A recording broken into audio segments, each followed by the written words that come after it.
21 ദിവസം നടക്കുന്ന ഈ കൂട്ടായ്മയിൽ എനിക്കും ഇന്ന് പകനായിരിക്കാൻ കർത്താവിന്റെ അവസരത്തിനായി സ്തോത്രം ചെയ്യുന്നു. ദൈവം എല്ലാവരെയും ഇന്ന് പകൽ സമൃദ്ധിയായി അനുഗ്രഹിക്കട്ടെ. കർത്താവിന്റെ കൃപ ദൈവം പകരട്ടെ. എന്നേക്കാൾ പ്രായമുള്ള പക്വതയുള്ള പ്രിയമുള്ളവരാണ് എൻ്റെ മുൻപിൽ ആയിരിക്കുന്നത് എന്ന നല്ല ബോധ്യം ഉണ്ട്. കർത്താവ് സഹായിക്കട്ടെ. പ്രാർത്ഥനയുടെ പിൻബലമാണ് ഇന്ന് പകൽ എനിക്ക് ദൈവസന്നിധിയിലായിരിക്കുവാൻ കഴിയുന്നത്. പ്രിയ ഷിജി പാസ്റ്റർ ഓർത്ത് സ്തോത്രം ചെയ്യുന്നു.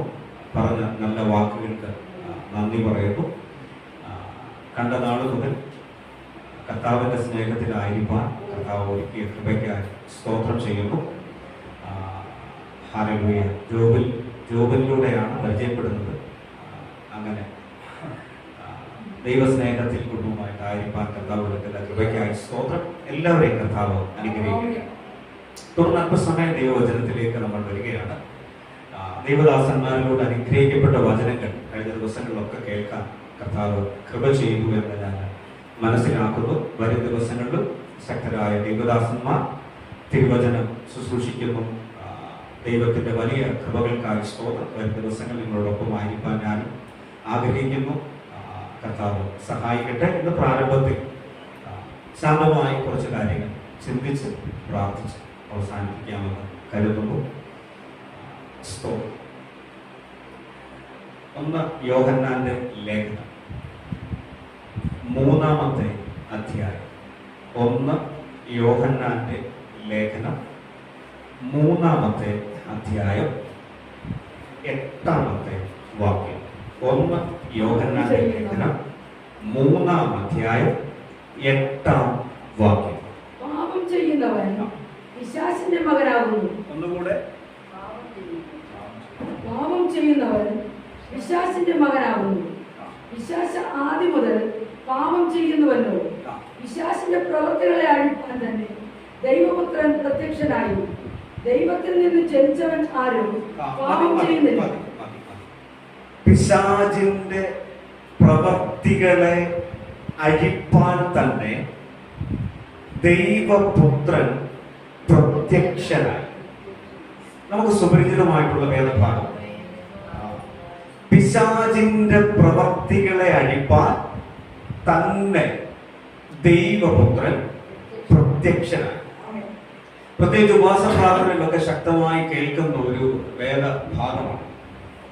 ശക്തമായ നിലയിൽ ദൈവത്തെ ആരാധിക്കുമ്പോൾ, ദൈവിക പ്രവൃത്തിയിലേക്ക് നമ്മൾ ആഗ്രഹത്തോടെ കാത്തിരിക്കുമ്പോൾ നമുക്കായി വെളിപ്പെടുന്ന ദൈവശക്തിയും ദൈവിക വിടുതലുകളെ കുറിച്ചും സർവ്വസാധാരണമായിട്ട് ഉപവാസ പ്രാർത്ഥനകളിൽ മുഴങ്ങി കേൾക്കുന്നതാണ്. അതിനുപയോഗിക്കുന്ന ഒരു പ്രധാനപ്പെട്ട വാക്യമാണ് പിശാചിന്റെ പ്രവൃത്തികളെ അഴിപ്പാൻ തന്നെ ദൈവപുത്രൻ പ്രത്യക്ഷനായി. യേശുക്രിസ്തു എന്തിനു വേണ്ടി പ്രത്യക്ഷപ്പെട്ടു എന്നൊറ്റ വാക്കിൽ പറയുകയാണ്, പിശാചിന്റെ പ്രവൃത്തികളെ അഴിപ്പാൻ. 21 ദിവസം ഇവിടെ ഉപവാസ പ്രാർത്ഥന നടക്കുകയാണ്. വളരെ ആഗ്രഹത്തോടെ ആവേശത്തോടെ ഒരു ദൈവ പ്രവൃത്തിക്ക് വേണ്ടി ദൈവജനം കാത്തിരിക്കുകയാണ്. ആ കാത്തിരിപ്പ് വിഫലമാകുകയില്ല. തിരുവചന കർത്താവിന്റെ ദാസൻ മുമ്പേ പറഞ്ഞു, യഹോവയെ കാത്തിരിക്കുന്നവർ ശക്തിയെ പുതുക്കും. ഹല്ലേലൂയ. ഇന്ന് പകൽ വിശ്വസിക്കേണ്ട, യഹോവയെ കാത്തിരിക്കുന്നവർ ശക്തിയെ പുതുക്കും. അവർ കഴുകന്മാരെ പോലെ ചിറകടിച്ച്. കഴിഞ്ഞ ഞായറാഴ്ച ഞാൻ ചർച്ചയിൽ പറഞ്ഞൊരു വാക്യമാണ്. ഭക്തൻ പ്രാർത്ഥിക്കുന്ന ഒരു പ്രാർത്ഥനയുണ്ട്, പ്രാവിനെ പോലെ എനിക്ക് ചിറകുണ്ടായിരുന്നെങ്കിൽ ഞാൻ പറന്നുപോയി വിശ്രമിക്കുമായിരുന്നു. ജീവിതത്തിൽ ഉയർന്നു വന്ന പ്രതിസന്ധികളുടെ നടുവിൽ, പ്രശ്നങ്ങളുടെ നടുവിൽ പിടിച്ചു നിൽക്കാൻ പറ്റാതെ വന്നപ്പോൾ നാട് വിട്ടുപോയി. ഓടിയ ഓട്ടത്തിലും ആൾക്കാർ പുറകെ വന്ന് പീഡ ആരംഭിച്ചപ്പോൾ അവിടെ നിന്നുകൊണ്ട് നിലവിളിച്ച് പ്രാർത്ഥിക്കുകയാണ്, കർത്താവേ, പ്രാവിനെ പോലെ എനിക്ക് ചിറകുണ്ടായിരുന്നെങ്കിൽ ഞാൻ പറന്നുപോയി വിശ്രമിക്കുമായിരുന്നു. പലപ്പോഴും നമ്മൾ പ്രാർത്ഥിക്കാറുള്ള ഒരു പ്രാർത്ഥനയാണ്. ഇവിടെ നിന്നൊക്കെ എങ്ങോട്ടേലും ഒന്ന് എന്തൊരു പ്രശ്നം വന്നാൽ നമ്മുടെ ഹൃദയത്തിനകത്ത് ഓടി വരുന്നത് അങ്ങ് പോയാൽ മതി എന്നുള്ള. ഹല്ലേലൂയ. അതിനുവേണ്ടി ഉപവസിക്കുന്ന ആൾക്കാരുണ്ട്. ഉപവസിച്ച് ഇവിടെ ഭയങ്കര പോരാട്ടമാണ്. ഈ സ്ഥലമൊക്കെ ഒന്ന് വിട്ട് അടുത്ത് എവിടെയെങ്കിലും ഒക്കെ പോയി പ്രശ്നമില്ലാത്തൊരു സ്ഥലത്ത് പോയി താമസിക്കാൻ ഉപവസിക്കുന്ന ആൾക്കാർ. പക്ഷെ എവിടെ ചെന്നാലും അതിനൊരു കുറവും. അപ്പോഴാണ് പ്രാർത്ഥിക്കുന്ന പ്രാവിനെ പോലെ ചിറകുണ്ടായിരുന്നെങ്കിൽ പറന്നുപോയി.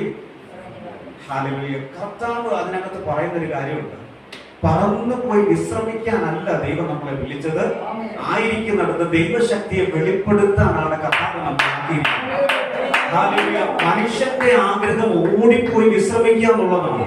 പക്ഷേ ദൈവത്തിന്റെ ആഗ്രഹങ്ങൾ പ്രശ്നത്തിനകത്ത് കർത്താവ് ആരാണെന്ന് വെളിപ്പെടുത്തുക എന്നുള്ളതാണ് ദൈവത്തിന്റെ ഉദ്ദേശം. എന്ന് പറഞ്ഞാൽ ഓടാൻ ആഗ്രഹിക്കുന്നവരുണ്ടെങ്കിൽ ഓടാനല്ല ദൈവം നമ്മളെ കുറിച്ച് ആഗ്രഹിക്കുന്നത്.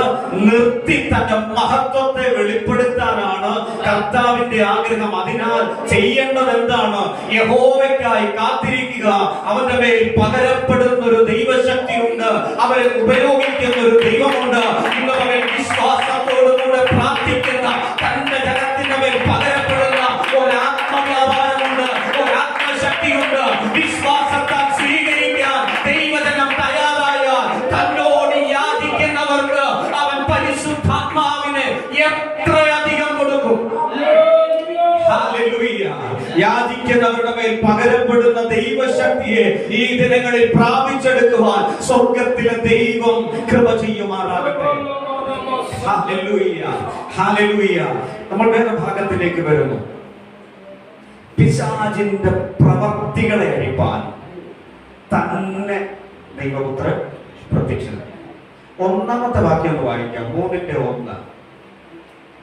നാം ദൈവമക്കളെന്ന് വിളിക്കപ്പെടുവാൻ പിതാവ് നമുക്ക് എത്ര വലിയ സ്നേഹം നൽകിയിരിക്കുന്നു. കാണുകയും നാം ദൈവമക്കളെന്ന് വിളിക്കപ്പെടുവാൻ പിതാവ് എത്ര വലിയ സ്നേഹം നൽകിയിരിക്കുന്നു. അടുത്തത് അങ്ങനെ തന്നെ വചനം പറയുക, അങ്ങനെ തന്നെ നാം ആകുന്നു. എങ്ങനെ നാം ആകുന്നു? അങ്ങനെ തന്നെ നമ്മൾ ആകുന്നു. എങ്ങനെ നമ്മൾ ആകുന്നു?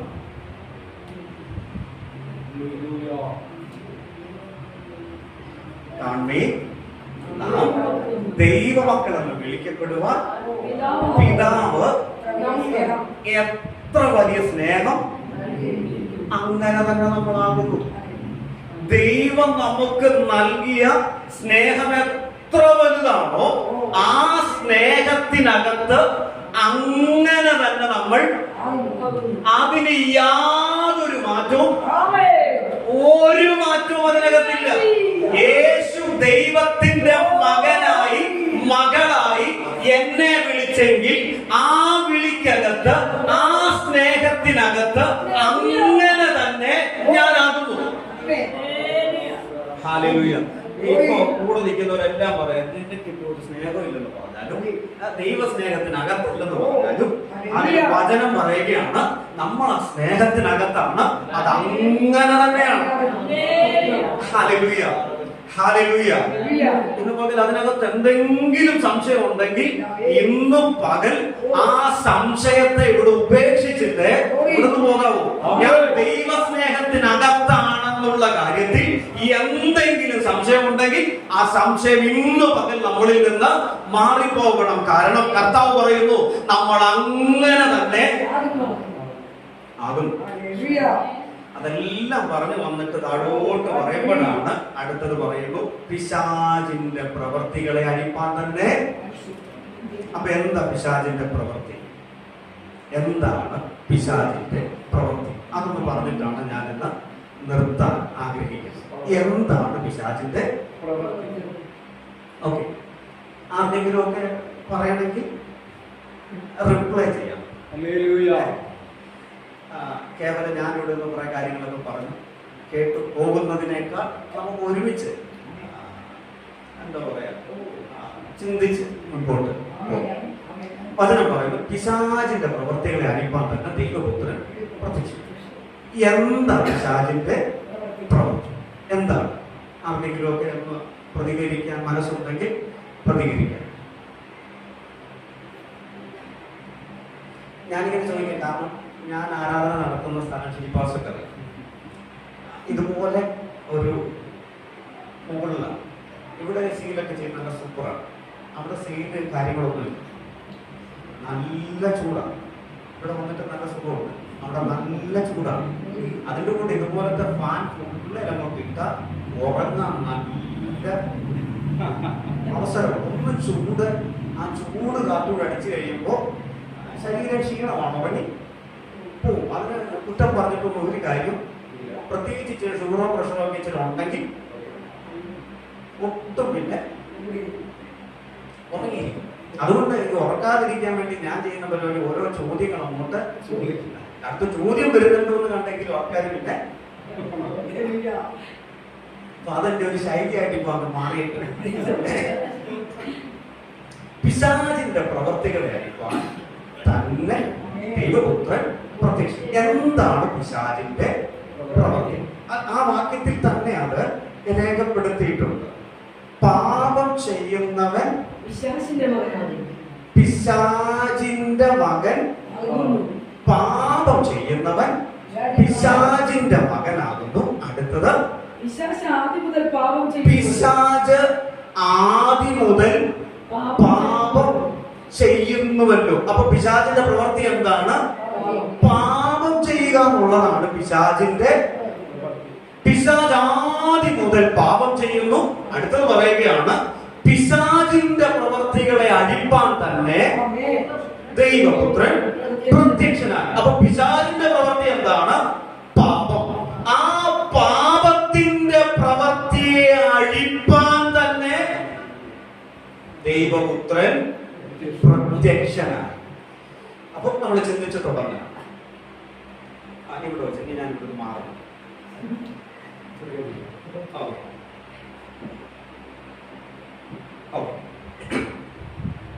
ഇവിടെ ഉണ്ടല്ലോ, ശ്രദ്ധിക്കാൻ പറ്റുന്നു.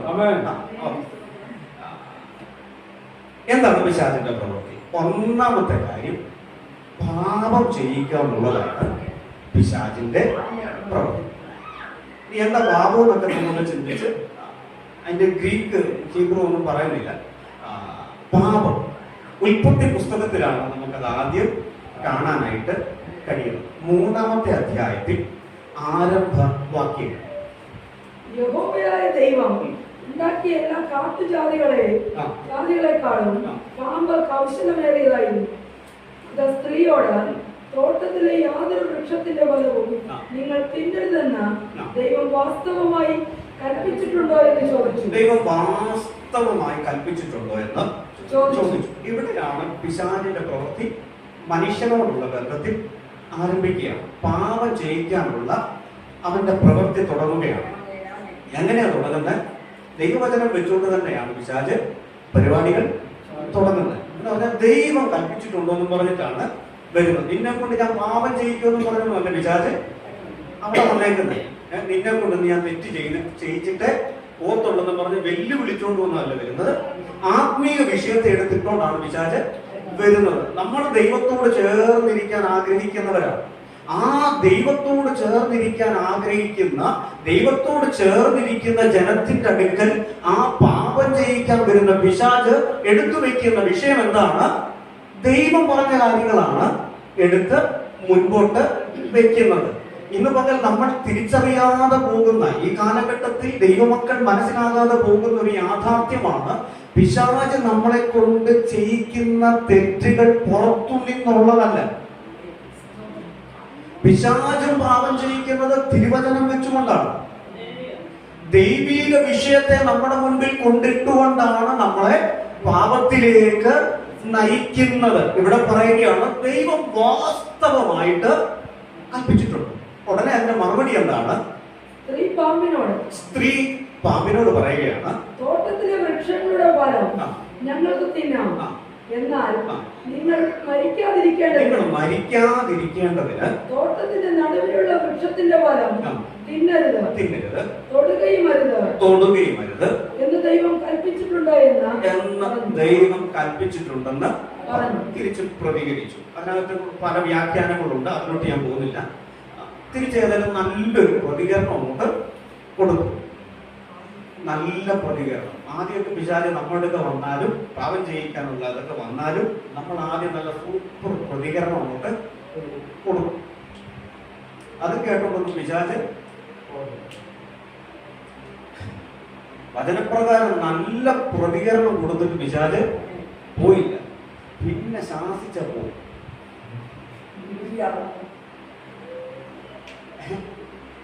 നിന്ന് ശാസിച്ച പിന്നെ സാധനം അതിനവർ നാണമില്ലാത്തവനാണ് പിശാചെന്ന് പലരും പറയുന്നത്. അങ്ങനെ എത്ര ശാസിച്ചാലും ഇപ്പൊ ഞാനിവിടെ വന്ന് ഭയങ്കര ശുശ്രൂഷയൊക്കെ ചെയ്തുകൊണ്ടിരിക്കുകയാണ്. ശിജിപ്പാസ്റ്റർ മുഖം എന്നിൽ നിന്ന് അല്പം ഇപ്പൊ കാണുന്നത് അല്ലെന്ന് തോന്നിയ പിന്നെ ഞാൻ ഇങ്ങോട്ട് വരാൻ ഇവിടെ ഇരിക്കുന്ന ബാക്കിയുള്ളവരൊക്കെ ഇച്ചിരി മുഖം തറപ്പിച്ചാൽ എനിക്ക്, പക്ഷെങ്കിൽ ഇതിന്റെ നാഥൻ എന്നുള്ള നിലയിൽ ഇപ്പൊ നിൽക്കുന്ന ആളുടെ മുഖം ഒന്ന് കണ്ട പിന്നെ ഇങ്ങോട്ട് കയറുന്ന പരിപാടി ഭയങ്കര ബുദ്ധിമുട്ടാണ്. അപ്പോഴാണ് പിശാച് പറഞ്ഞു വന്ന ഡയലോഗിനെതിരെ അതിനെ മറുത്ത് ഇനി ഒരു ഡയലോഗ് വെക്കാൻ പറ്റാത്ത നിലയിൽ കയറിയ സംഗതി ആ സ്ത്രീ പറഞ്ഞിട്ടൊന്നും പിശാച് പോയില്ല. ഉടനെ എടുത്തിട്ട മറുപടി എന്താണ്? അടുത്ത വാക്യം. പാമ്പ് ഉടനെ സ്ത്രീയോട് പറയുകയാണ്, നിങ്ങൾ മരിക്കത്തൊന്നും. ഇതൊക്കെ ചുമ്മാ പറയുന്ന കാര്യങ്ങൾ. നിങ്ങൾ മരിക്കത്തില്ല. അടുത്തത്, അത് തിന്നുന്ന നാളിൽ നിങ്ങളുടെ കണ്ണു തുറക്കും. കണ്ണു തുറന്നാൽ നിങ്ങൾ നന്മതിന്മകളെ അറിയുന്നവരായി, നിങ്ങൾ അറിയേണ്ടതൊക്കെ നല്ലവണ്ണം നിങ്ങൾ അറിയും. ദൈവത്തെ പോലെയാവും. നിങ്ങൾ ദൈവത്തെ പോലെ ആവുകയും ചെയ്യുമെന്നാണ് പിശാച് പറയുന്നത്. എന്താണ്? നിങ്ങൾ ദൈവത്തെ പോലെ ആകും. നമ്മുടെ ആഗ്രഹം എന്താണ്? നമ്മുടെ ആഗ്രഹം എന്താണ്? ഇപ്പൊ ഉപവാസ പ്രാർത്ഥനയിൽ ഇരിക്കുമ്പോൾ നമ്മുടെ ആഗ്രഹം എന്താണ്? കൃപാവരങ്ങളിൽ നിറയപ്പെടണം, ശുശ്രൂഷ മണ്ഡലങ്ങളിൽ വളരണം, പ്രാർത്ഥനാ ജീവിതത്തിൽ വലിയ വ്യത്യാസങ്ങൾ ഉണ്ടാകണം. ഒന്നുകൂടെ കടത്തി പറഞ്ഞാൽ ഒരു ദൈവ സ്വഭാവത്തിലേക്ക് എനിക്ക്, നമ്മുടെ സ്വപ്നം അതാണ്, നമ്മുടെ ആഗ്രഹം അതാണ്. ഞാൻ നാളുകളായി പ്രാർത്ഥിക്കുന്ന വിഷയമാണ്. ദൈവത്തിന്റെ കൃപകളാൽ നിറയപ്പെടണം, ദൈവ സ്വഭാവത്തോട് അനുരൂപപ്പെടുന്ന ഒരു ദൈവ മനുഷ്യനായി മാറ്റപ്പെടണം. ഇവിടെ പിശാച് എന്ന് പറയുന്ന കാര്യം എന്താണ്? നിങ്ങൾ ദൈവത്തെ പോലെ ആകുകയും ചെയ്യും. സൃഷ്ടിച്ചപ്പോ കർത്താവ് എങ്ങനെ സൃഷ്ടിച്ച്? 1-ാം അധ്യായം 28-ാം വാക്യം പറയുകയാണ്, സാദൃശ്യത്തിൽ സ്വരൂപത്തിൽ ദൈവം മനുഷ്യനെ എന്ന് പറഞ്ഞാൽ ദൈവിക സാദൃശ്യത്തിലും ദൈവിക സ്വരൂപത്തിലും തന്നെ പോലെ തന്നെ ദൈവം മനുഷ്യനെ സൃഷ്ടിച്ചു. ദൈവത്തെ പോലെ സൃഷ്ടിച്ച മനുഷ്യന്റെ അടുക്ക വന്ന് പിശാച് പറയുകയാണ്, നിങ്ങൾ ഇത് തിന്നാൽ ദൈവത്തെ പോലെ ആകും. അപ്പൊ പിശാചിന്റെ തന്ത്രം എന്താണ്? ആത്മീക വിഷയം എടുത്തിട്ടാണ് മനുഷ്യനെ ചതിച്ചത്, വഞ്ചിച്ചത്. 2 കൊരിന്ത്യർ 11-ാമത്തെ അധ്യായം 3-ാമത്തെ വാക്യത്തിൽ ഇപ്രകാരം പറയുന്നു, ഉപായത്താൽ ഹവ്വയെ ചതിച്ചു. ഒന്ന് വായിക്കാമോ? 2 കൊരിന്ത്യർ 11:3. എന്നാൽ സർപ്പം ഹവ്വയെ ചതിച്ചതുപോലെ നിങ്ങളുടെ മനസ്സ് ക്രിസ്തുയേശുവിനോടുള്ള ഏകാഗ്രതയും നിർമ്മലതയും വിട്ടു വഷളായി പോകുമോ എന്ന് ഞാൻ ഭയപ്പെടുന്നു.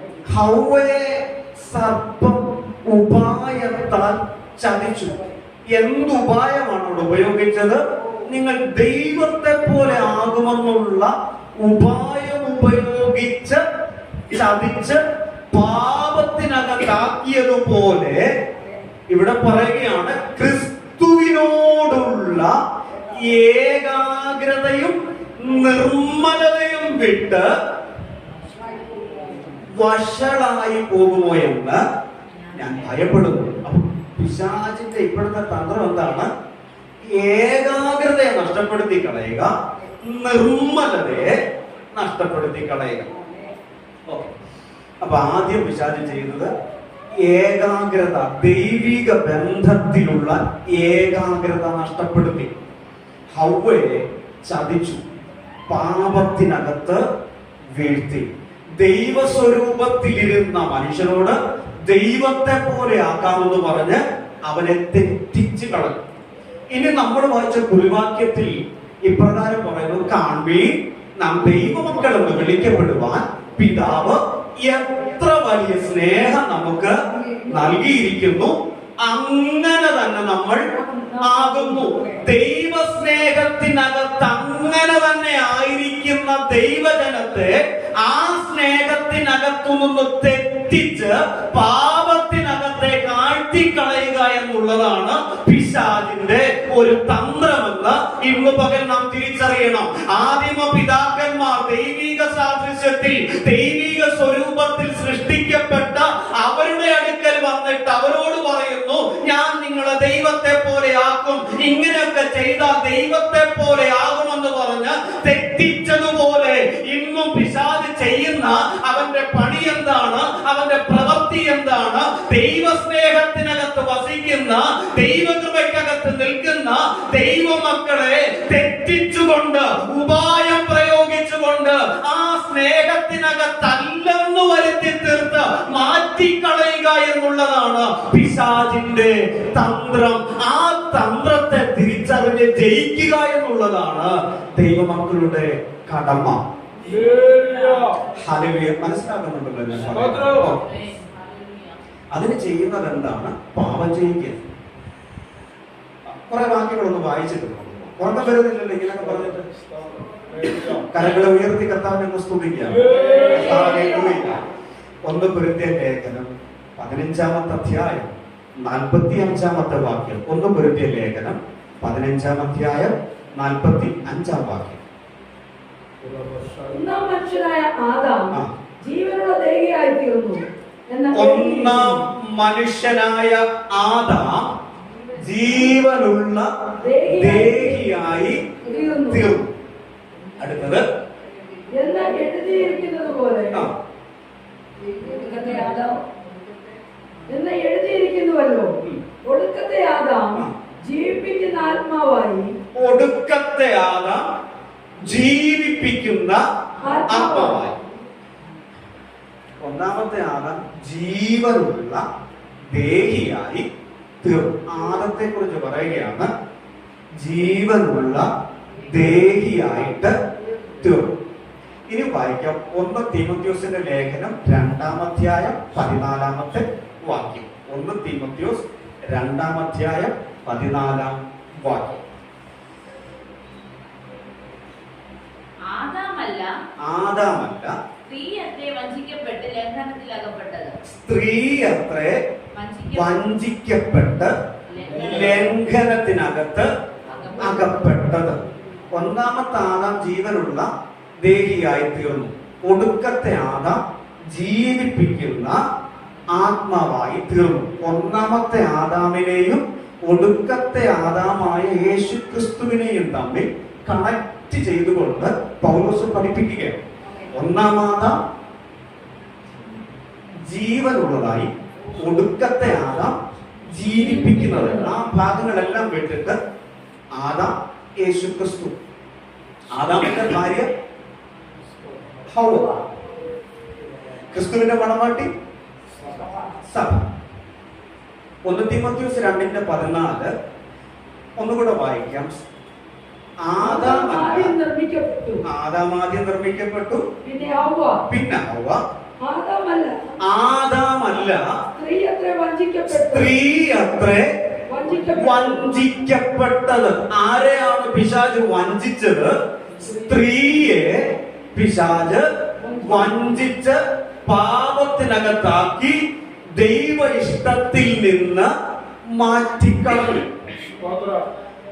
എന്നാൽ റോമാലേഖനത്തിൽ 5-ാം അധ്യായം 12-ാം വാക്യത്തിലേക്ക് വരുമ്പോൾ ഒരുവനാൽ പാപം ലോകത്തിലേക്ക് വന്നു എന്ന് തിരുവചനത്തിൽ കാണുന്നു. ഒറ്റ വാക്കിൽ പറഞ്ഞാൽ ആദാമിന്റെ മേൽ ആ പാപത്തെ ചുമത്തിക്കൊണ്ട് പൗലോസ് പഠിക്കുകയാണ്, ആദാം നിമിത്തം ലോകത്തിലേക്ക് പാപം. 5-ാം അധ്യായം വായിക്കുമ്പോൾ അങ്ങനെയാണ് എഴുതിയേക്കുന്നത്. ഞാൻ പറയാൻ വരുന്നത് എന്താണ്? വഞ്ചിക്കപ്പെട്ടത് ആരാണ്? ഹൗവയാണ്. ഉത്തരവാദിത്തം വന്ന ആദാമിലാണ്, ആദാമിന്റെ മേൽ. വഞ്ചിക്കപ്പെട്ട് പാപത്തിനകത്ത് അകപ്പെട്ടത് സ്ത്രീയാണെന്ന് പറയുമ്പോൾ തന്നെ അതേ പൗലോസ് റോമാലേഖനത്തിൽ പറയുക, ആദാമിലൂടെ പാപം ലോകത്തിലേക്ക്,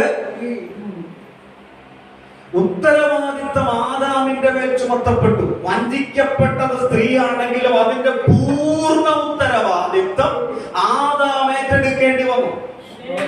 എന്നതുപോലെ തന്നെ ക്രിസ്തുവിന്റെ മണവാട്ടിയായ സഭ തെറ്റുകൾ ചെയ്ത, പാപങ്ങൾ ചെയ്ത അതിന്റെ ഉത്തരവാദിത്തം ഏറ്റെടുക്കുന്നത് ആരാണ്?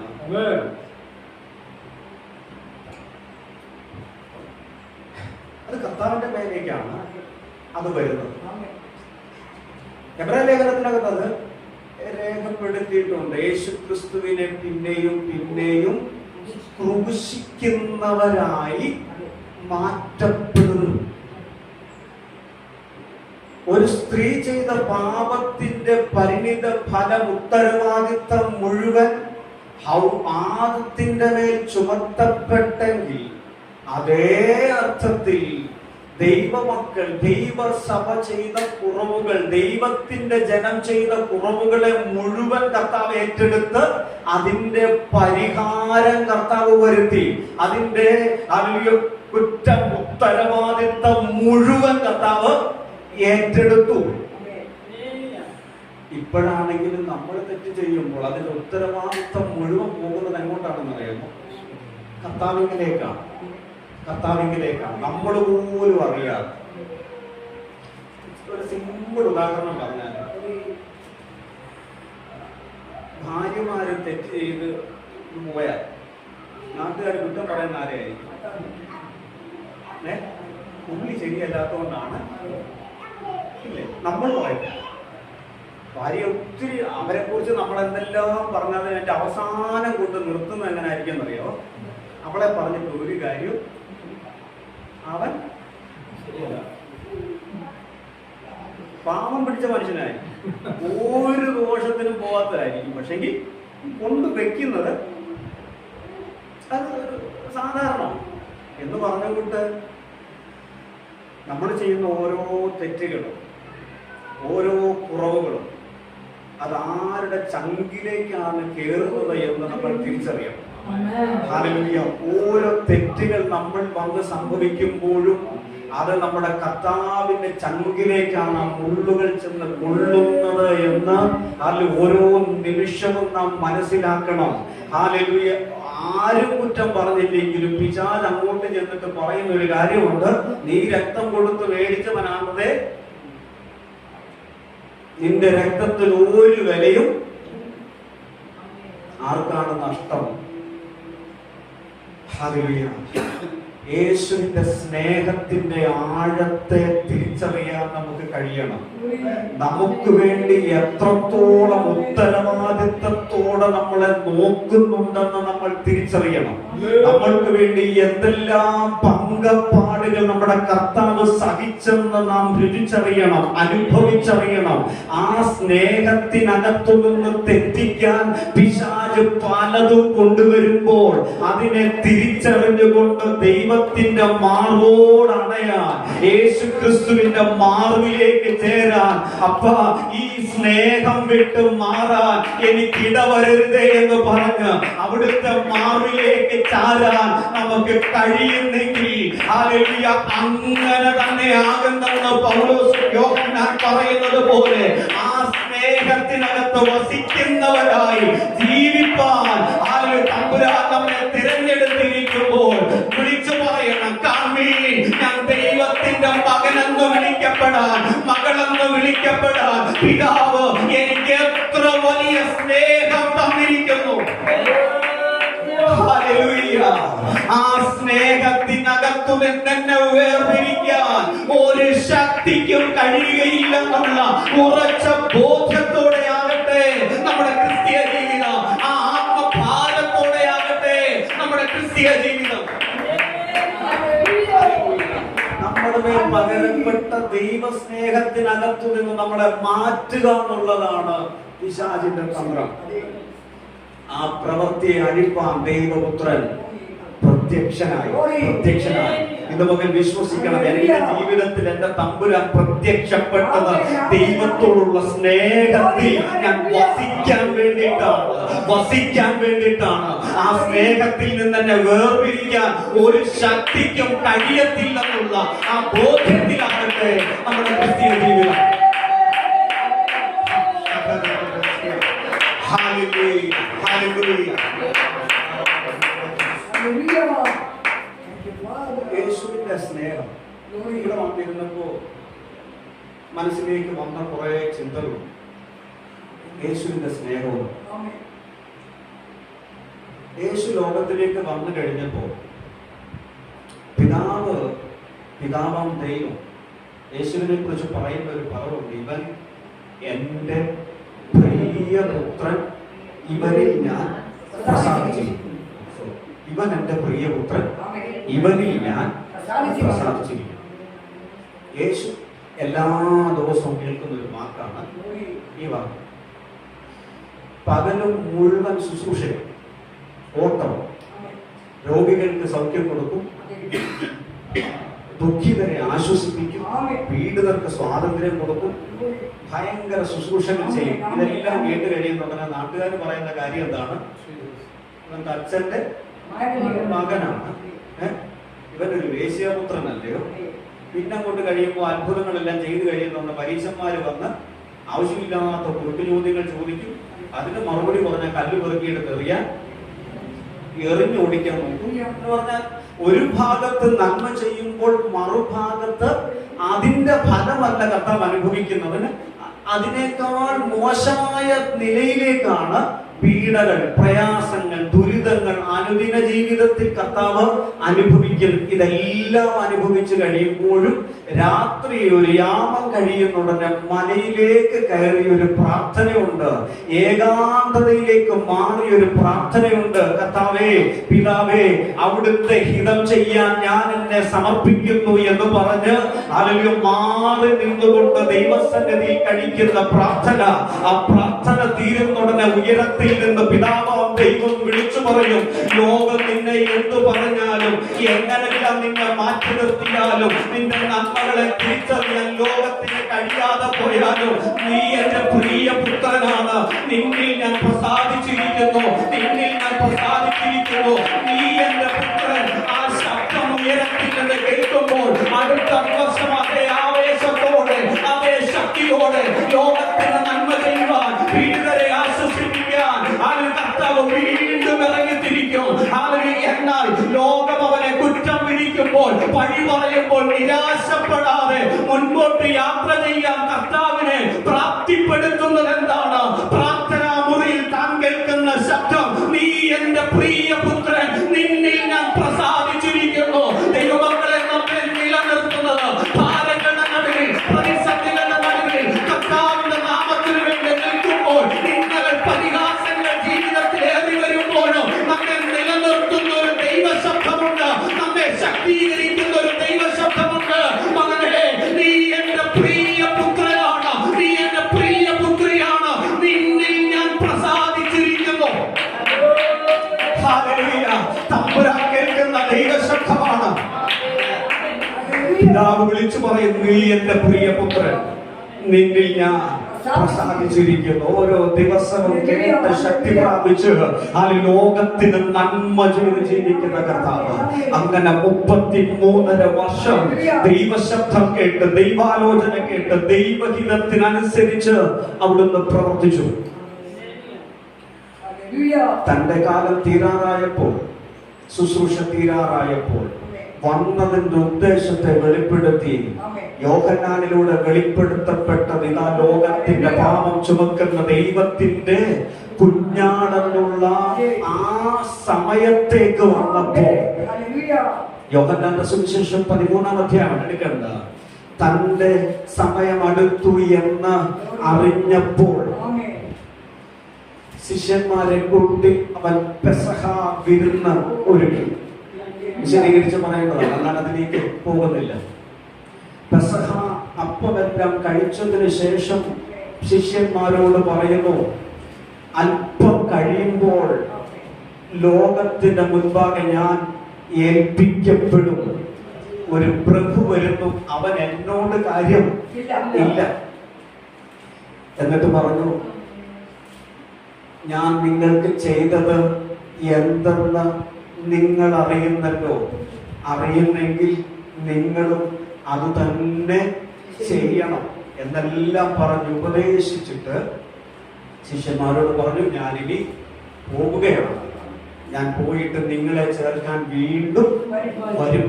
ഈ ഉറപ്പെല്ലാം കൊടുത്തിട്ട് ഭാരപ്പെട്ട് കർത്താവ് 17-ാം അധ്യായത്തിൽ ശിഷ്യന്മാർക്ക് വേണ്ടിയുള്ള മധ്യസ്ഥ പ്രാർത്ഥന, ശിഷ്യന്മാർക്ക് വേണ്ടി മാത്രമല്ല തന്റെ നാമത്തിൽ വിശ്വസിക്കുന്ന സകലർക്കും വേണ്ടി പ്രാർത്ഥന കഴിച്ചിട്ട് അത് ഏൽപ്പിക്കപ്പെടാൻ വേണ്ടിയിട്ട് കർത്താവ് പോവുകയാണ്.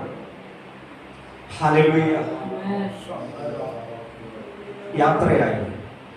അതിനിടയ്ക്ക് യൂദ ഒറ്റിക്കൊടുക്കാനുള്ള പണികൾ ആരംഭിച്ചപ്പോൾ കർത്താവ് പറയുന്നു, നിനക്ക് ചെയ്യാനുള്ളത് വേഗത്തിൽ ചെയ്യുക. അതിൽ സ്നേഹത്തോടുകൂടെ, അതിൽ ശാസനകളില്ലാതെ ആദ്യത്തെ ഭാഗം എങ്ങനെ സ്നേഹിച്ചു അങ്ങനെ തന്നെ കർത്താവ് അവരെ സ്നേഹിച്ചു. സ്നേഹത്തിന്റെ ഭാഷയിൽ അത് പറഞ്ഞു. അത് കേട്ട ഉടനെ അവൻ എഴുന്നേറ്റ് അവന്റെ വഴിക്ക് പോയി. ഹല്ലേലൂയ. പിന്നെ കർത്താവ് പ്രാർത്ഥിക്കാനായി സ്ഥിരം പോകുന്ന ആ തോട്ടത്തിലേക്ക് യാത്രയായി. അവിടെ ചെന്നു ശിഷ്യന്മാരെ ഒരു ഭാഗത്തിരുത്തി, ഹല്ലേലൂയ, ഉണർന്നിരുന്ന് പ്രാർത്ഥിപ്പീൻ എന്ന് പറഞ്ഞ് അവരെ അവിടെ ഇരുത്തി. യോഹന്നാനെയും പത്രോസിനെയും യാക്കോബിനെയും കൂട്ടിക്കൊണ്ട് അടുത്ത ഭാഗത്തേക്ക് മാറി അവരോട് പറഞ്ഞു, നിങ്ങൾ ഉണർന്നിരുന്ന് പ്രാർത്ഥിക്കണം. കാരണം എന്താണ്? മനുഷ്യപുത്രൻ ഏൽപ്പിക്കപ്പെടാൻ പോവുകയാണ്.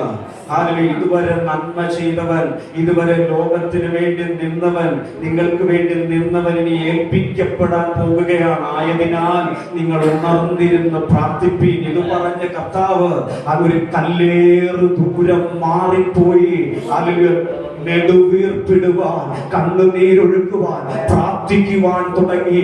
അവന് നിൽക്കാൻ കഴിയാതെ നെടുപാട് വീണുകൊണ്ട് പിതാവിനോട് പ്രാർത്ഥിക്കുന്ന പ്രാർത്ഥന, കർത്താവേ, കഴിയുമെങ്കിൽ ഈ പാനപാത്രമെങ്കിൽ നിന്ന് എടുക്കണമേ, എങ്കിലും എന്റെ ഇഷ്ടമല്ല അവിടുത്തെ ഇഷ്ടം എന്നിൽ നിവർത്തിയാകട്ടെ എന്ന് പറഞ്ഞ് വീണ്ടും പിതാവിന്റെ ഇഷ്ടത്തിനു വേണ്ടി തന്നെത്താൻ ഏൽപ്പിച്ചു കൊടുത്ത് പ്രാർത്ഥിക്കുന്ന കർത്താവിനെ കാണുന്നു. ഹല്ലേലൂയ. അങ്ങനെ പ്രാർത്ഥിച്ചിട്ട് അവൻ വീണ്ടും എഴുന്നേറ്റ് ശിഷ്യന്മാരുടെ അടുക്കിലേക്ക് വരുമ്പോൾ അവർ ക്ഷീണം നിമിത്തം ഉറങ്ങുന്നത് കണ്ട് അവരോട് പറയുന്നു, ഞാൻ വളരെ വ്യാകുലപ്പെട്ടിരിക്കുന്നു, ഭാരപ്പെട്ടിരിക്കുന്നു, എനിക്ക് വേണ്ടി ഒരുമിച്ച് നമുക്ക് പ്രാർത്ഥിക്കാം, നിങ്ങൾ പ്രാർത്ഥിപ്പീൻ എന്ന് പറഞ്ഞ് വീണ്ടും അവരെ ഉണർത്തിയിട്ട് വീണ്ടും കർത്താവ് പോയി കരയുന്ന കരച്ചിൽ. ഹല്ലേലൂയ. കുറച്ചു നേരം അവിടെ പോയി പ്രാർത്ഥിക്കും. അവിടുന്ന് എഴുന്നേറ്റ് ഒരു ആശ്വാസത്തിന് വേണ്ടി ശിഷ്യന്മാരുടെ അടുക്കിലേക്ക് വരും. അവരുടെ അടുക്കൽ വരുമ്പോൾ അവർ ഉറങ്ങുന്നതാണ് കാണുന്നത്. വീണ്ടും അവരെ തട്ടി ഉണർത്തി ഒന്ന് പ്രാർത്ഥിക്കണമേ എന്ന് പറഞ്ഞ് അവർ വീണ്ടും കർത്താവ് പോകും. മൂന്നാം പ്രാവശ്യവും കർത്താവ് മടങ്ങി വന്നപ്പോൾ താൻ തിരഞ്ഞെടുത്ത തന്നോടൊപ്പം വിളിച്ച ശിഷ്യന്മാർ വീണ്ടും ഉറങ്ങുന്നത് കണ്ടപ്പോൾ കർത്താവ് പറയുന്നു, മനുഷ്യപുത്രൻ ഇതാ ഏൽപ്പിക്കപ്പെടാൻ പോകുന്നു, ഇനിയും നിങ്ങൾ ഉറങ്ങി ആശ്വസിച്ചുകൊള്ളുവിൻ. ഹല്ലേലൂയ. കർത്താവ് എന്നും ഒറ്റയ്ക്കാണ്, എന്നും കർത്താവ് ഒറ്റയ്ക്കാണ്. ശിഷ്യന്മാർ കൂടുണ്ടെങ്കിലും ശിഷ്യന്മാർക്ക് അവരുടെ അജണ്ടകളാണ്. സുവിശേഷങ്ങൾ വായിക്കുമ്പോൾ നമുക്കറിയാം, താൻ ഒറ്റപ്പെട്ട അനുഭവത്തിന്റെ നടുവിൽ, തന്റെ ഭാരങ്ങളുടെ അനുഭവത്തിന്റെ നടുവിൽ കൂടെ നിൽക്കാൻ ശിഷ്യന്മാരെ കൊണ്ട് തോട്ടത്തിനകത്ത് കയറി പ്രാർത്ഥിക്കുമ്പോൾ ആ വേദനയെ തിരിച്ചറിയാൻ കഴിയാതെ ശിഷ്യന്മാർ ഉറങ്ങി.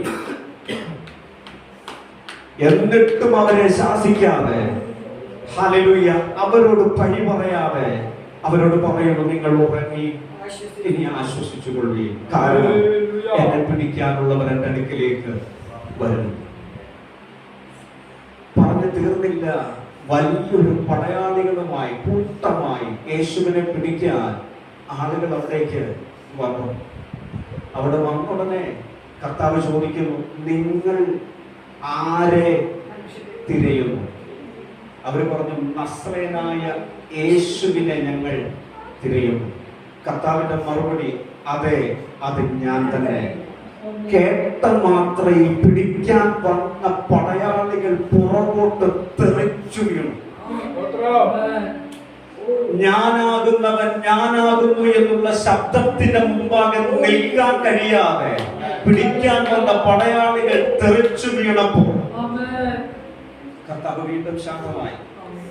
പിന്നെയും ചോദിച്ചു, നിങ്ങൾ ആരെ തിരയുന്നു? വീണ്ടും അവൻ എഴുന്നേറ്റ് പറയുന്നു, നസ്രയനായ യേശുവിനെ ഞങ്ങൾ തിരയുന്നു. വീണ്ടും അതെ, അത് ഞാൻ തന്നെ. ആ ശബ്ദത്തിന് മുമ്പാകെ വീണ്ടും അവർ തെറിച്ചു വീണെന്ന് അവരുടെ വീഴ്ചയിൽ ഇവനെ പിടിക്കാൻ ഇനി ഒരു ശക്തിക്കും കഴിയുകയില്ലെന്നുള്ള ആ തിരിച്ചറിവിൽ ഉടനെ ഒരുവൻ മുൻപോട്ട് കയറി വന്നു. നാഥ എന്നും പറഞ്ഞ് കെട്ടിപ്പിടിച്ചൊരു സ്നേഹ ചുംബനം. ഉള്ളം തകർന്നുകൊണ്ട് കർത്താവ് ഉടനെ പറയുന്നു, ചുംബനം കൊണ്ടോ നീ എന്നെ ഒറ്റുന്നത്? ഹൃദയം തകർന്നുള്ള ആ പറച്ചിലിനും മുൻപാകെ തകർന്നു നിൽക്കുന്ന കർത്താവിന്റെ ഇരുകരങ്ങളിലേക്കും അവർ ആഞ്ഞു പിടിച്ച് കയറിട്ട് കെട്ടി വരിഞ്ഞു മുറുക്കിക്കൊണ്ട് ഒരൊറ്റ വലിയ തൊട്ടു മുമ്പാകെ ഒരു വാക്കിന്റെ മുൻപാകെ തെറിച്ചു പോയവർ, തന്റെ ദൈവ സ്വഭാവത്തെ വെളിപ്പെടുത്തിയ കർത്താവ് താൻ സ്നേഹിച്ച അരുമ ശിഷ്യന്റെ ചുംബനത്തിന് മുൻപാകെ തകർന്നുപോയി. ഹല്ലേലൂയ. അവനെ വലിച്ചുകൊണ്ട് കൊണ്ടുപോയി.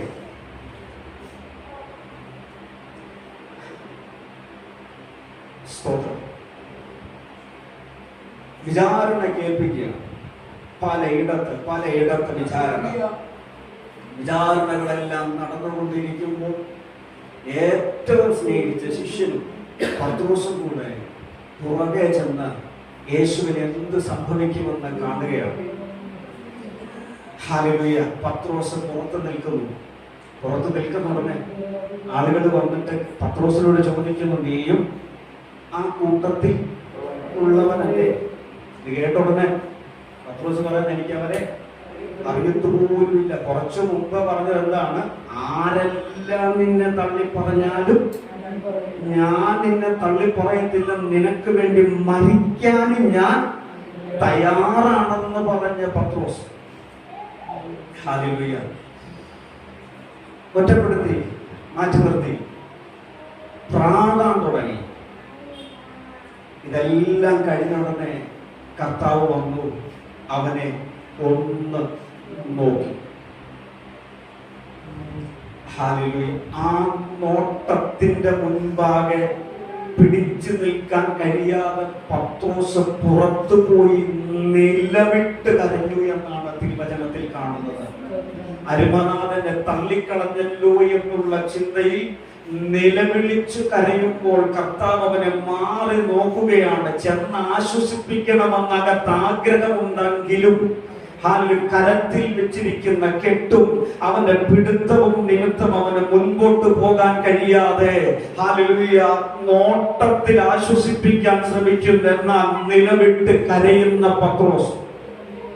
അതുകൊണ്ടാണ് ഉയർത്തെഴുന്നേറ്റുടനെ മഗ്ദലക്കാരത്തി മറിയോട് കർത്താവ് പറയുന്ന ഒരു കാര്യമുണ്ട്. ശിഷ്യന്മാരോടും ശേഷം പത്രോസിനോടും നീ പറയണം, ഞാൻ ഉയർത്തെഴുന്നേറ്റു എന്ന്. ഉയർത്തെഴുന്നേറ്റുടനെ കരയുന്നവന്റെ കണ്ണുനീരിനുള്ള മറുപടി കൊടുക്കാൻ കർത്താവ് മറന്നില്ലെന്നുള്ളതാണ് യാഥാർത്ഥ്യം. വിശ്വസിക്കാൻ കഴിയട്ടെ. ദൈവവും കരയുന്ന കണ്ണുനീരിന് അത് മറുപടി ഉണ്ട്, അതിന് താമസം ഉണ്ടാവുകയില്ല. ചിലപ്പോൾ എന്തുകൊണ്ടാണ് കർത്താവേ എന്റെ കണ്ണുനീരങ്ങ് കാണാത്തതെന്ന് വേണം ചോദിച്ചേക്കാം. പത്രോസിന്റെ കണ്ണുനീരിനെ കർത്താവ് കണ്ടതാണ്.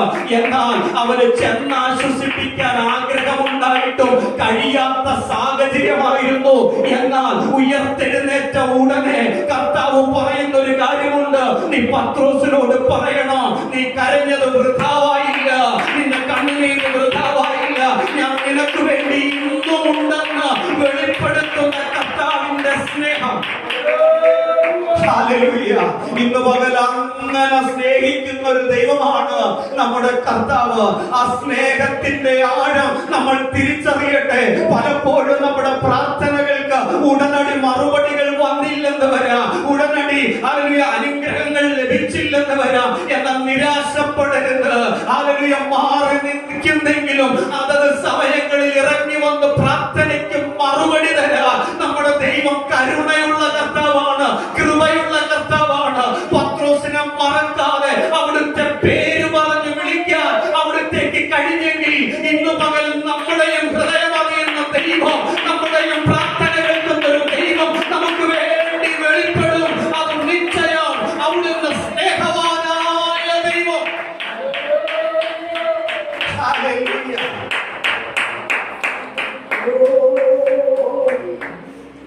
അവിടുത്തെ ചുമന്നുകൊണ്ട് അവിടുത്തെ അടിച്ച് മുറിവേൽപ്പിച്ച് മുഴവ് ചാല് പോലെ അവിടുത്തെ ശരീരത്തെ കീറി മുറിച്ചപ്പോൾ ഒരു വാക്കുപോലും മറിച്ച് ഉരുവിടാതെ കൊല്ലുവാൻ കൊണ്ടുപോകുന്ന കുഞ്ഞാടിനെ പോലെ രോമം കത്രിക്കുന്നവരുടെ മുമ്പാകെ മിണ്ടാതിരിക്കുന്ന ആടിനെ പോലെ അവിടുന്ന് ഇതെല്ലാം സഹിച്ചു.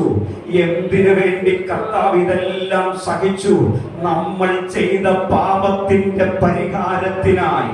ദൈവത്തിന്റെ ശത്രുക്കളായി തീർന്ന നമ്മെ അവിടുത്തെ മിത്രങ്ങളാക്കി തീർക്കാൻ അവിടുന്ന് കാണിച്ച സ്നേഹം, ആ സ്നേഹത്തിന്റെ വെളിപ്പെടുത്തൽ അവിടുന്ന് ഹല്ലേലൂയ മൗനമായി മിണ്ടാതിരിക്കുന്ന ആടിനെ പോലെ സകല ഉപദ്രവങ്ങളും അവിടുന്ന് ഏറ്റെടുത്തു. അവിടുത്തെ തലയിൽ മുൾക്കിരീടം അടിച്ച് കയറ്റുമ്പോഴോ തലയിലൂടെ അതിന്റെ മുള്ളുകൾ ആഴ്ന്നിറങ്ങുമ്പോഴോ മുൾക്കൊളുത്തുകൾക്കൊപ്പുള്ള കൊണ്ടുള്ള ആ വാറുകൊണ്ട് അടിച്ച മുറിവേൽപ്പിക്കുമ്പോഴോ അവിടുന്ന് അതെല്ലാം സഹിച്ചത് എന്തിന്? ദൈവസ്നേഹത്തിനകത്ത് നമ്മൾ വസിക്കേണ്ടുന്നതിന്, നമ്മോടുള്ള അവിടുത്തെ സ്നേഹത്തിന്റെ വലിപ്പം എന്തെന്ന് നമ്മളെ മനസ്സിലാക്കി തരേണ്ടുന്നതിന് അവിടുന്ന് അതെല്ലാം സഹിച്ചു. Hallelujah, hallelujah, hallelujah.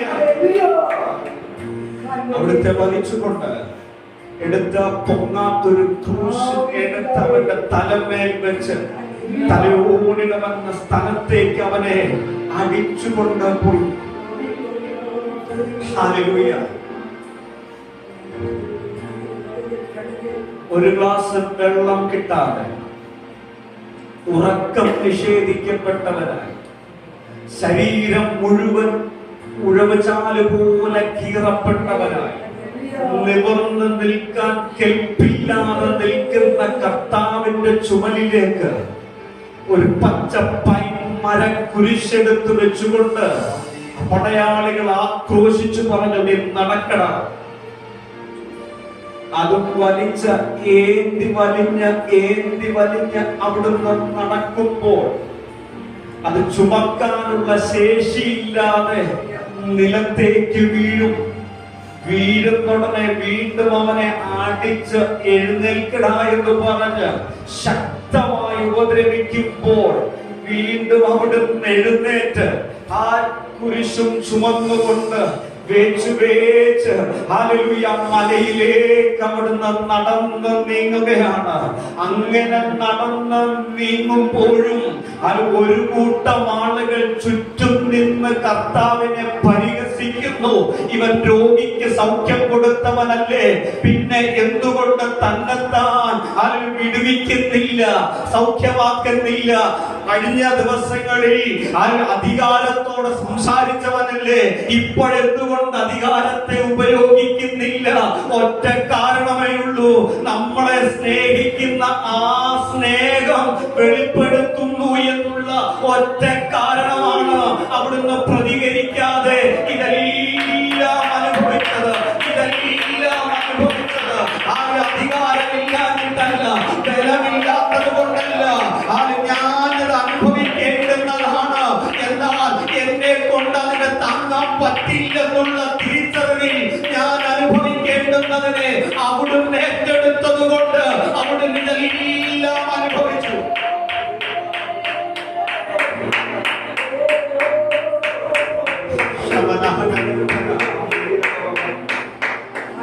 ഒരു കൂട്ടം ആളുകൾ ഇങ്ങനെ കുറ്റപ്പെടുത്തിക്കൊണ്ടിരിക്കുമ്പോൾ മറുഭാഗത്തൊരു സമൂഹം യേശുവിനെ നോക്കി നിലവിട്ട് കരയുകയാണ്.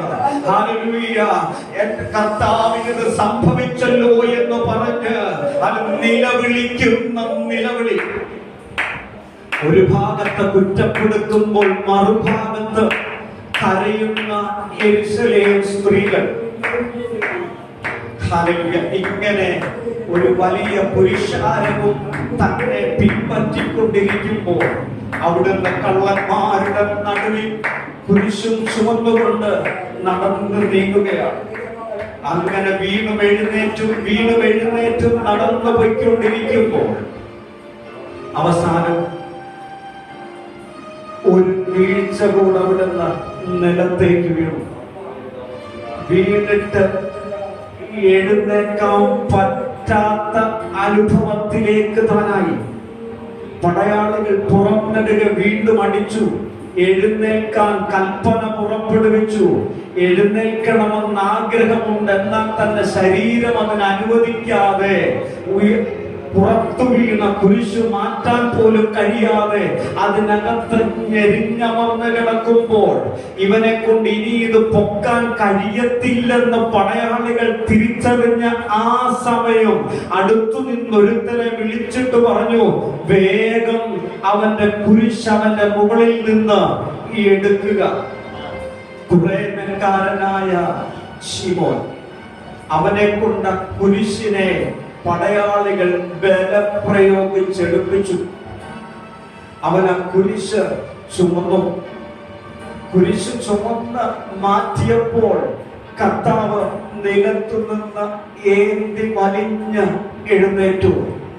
എഴുന്നേറ്റുടനെ കർത്താവ് പറയുന്നൊരു പദമുണ്ട്, യെരൂശലേം പുത്രിമാരെ, നിങ്ങൾ എന്നെ ചൊല്ലി കരയണ്ട, നിങ്ങളെയും നിങ്ങളുടെ മക്കളെയും ചൊല്ലി കരയുകയും. കരച്ചിലും മുന്നമേ കേൾക്കുന്നുണ്ട്, പ്രതികരിക്കണമെന്ന് ആഗ്രഹമുണ്ട്. എന്നാൽ തന്റെ ശരീരത്തിന്റെ മേൽ ഇരിക്കുന്ന ആ കുരിശ് കാരണം തനിക്ക് പ്രതികരിക്കാൻ കഴിയാതെ വീണുമെഴുന്നേറ്റും പോകുമ്പോൾ തന്റെ കുരിശ് ഒരല്പസമയത്തേക്കെങ്കിലും ചുമക്കാൻ ഒരുവൻ തയ്യാറായപ്പോൾ ഒരല്പം ആശ്വാസം ലഭിച്ചുടനെ കർത്താവിന്റെ പ്രതികരണം എന്താണ്? എനിക്ക് വെള്ളം വേണമെന്നല്ല, അല്ലെങ്കിൽ എന്നെ ആരെങ്കിലും ഒന്ന് താങ്ങണമെന്നല്ല. അപ്പോഴും കരയുന്നവന്റെ മുഖത്തേക്ക് നോക്കി പറയുന്ന പറച്ചിൽ, യെരൂശലേം പുത്രിമാരെ, നിങ്ങൾ കരയണ്ട, എന്നെ ചൊല്ലി നിങ്ങൾ കരയണ്ട, നിങ്ങളെയും നിങ്ങളുടെ മക്കളെയും ചൊല്ലി കരയുവീനെന്നുള്ള ആശ്വാസത്തെ പകരുന്ന കർത്താവിന്റെ പ്രതികരണം. ഇന്നു പകൽ നമ്മളെ എത്രയധികം സ്നേഹിക്കുന്ന ഒരു ദൈവമാണ് നമ്മുടെ പിതാവെന്ന് ഇന്നു പകൽ തിരിച്ചറിയട്ടെ.